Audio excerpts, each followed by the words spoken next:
Hi, welcome back to Aarush kitchen. ನಾನು ನಿಮಗೆ ಇವತ್ತು ಪೆಪ್ಪರ್ ಚಿಕನ್ ಮಾಡೋದನ್ನ ಹೇಳ್ಕೊಡ್ತೀನಿ.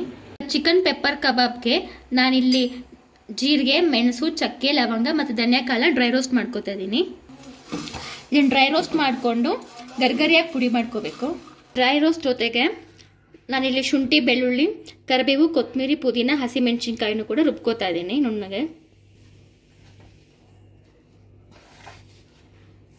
ಇದನ್ನು ನೀರು ಹಾಕೊಳ್ಳದೆ ರುಬ್ಕೋಬೇಕಾಗತ್ತೆ ಗರ್ಗರಿಯಾಗಿ. ಈಗ ನಾನು ಮಿಕ್ಸಿಂಗ್ ಬೌಲ್ಗೆ 1 ಟೇಬಲ್ ಸ್ಪೂನ್ ಅಷ್ಟು ಕಾರ್ನ್ಫ್ಲೋರ್ ಹಾಕೋತಿದ್ದೀನಿ, 1 ಸ್ಪೂನ್ ಮೈದಾ ಹಿಟ್ಟು, ಸ್ವಲ್ಪ ಅರಿಶಿನ, ರುಚಿಗೆ ತಕ್ಕಷ್ಟು ಉಪ್ಪು ಹಾಕೋತಾ ಇದ್ದೀನಿ.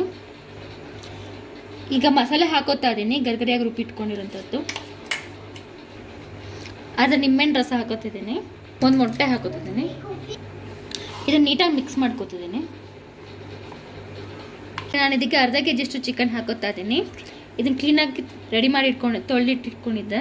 ನೀವು ವಿಡಿಯೋ ಮಾಡ್ತಾ ಇದ್ದೀರಾ. ಇದನ್ನು ನೀಟಾಗಿ ಕಳಿಸಿ 15 ನಿಮಿಷ ಮ್ಯಾರಿನೇಟ್ ಮಾಡಬೇಕಾಗತ್ತೆ.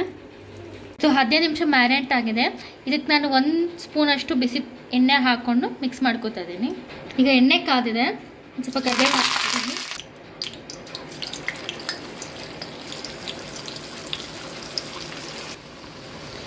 ಕಬಾಬ್ ಬಿಟ್ಟು 1 ನಿಮಿಷ ಆದಮೇಲೆ ತಿರುಗಿಸ್ಕೋಬೇಕಾಗತ್ತೆ.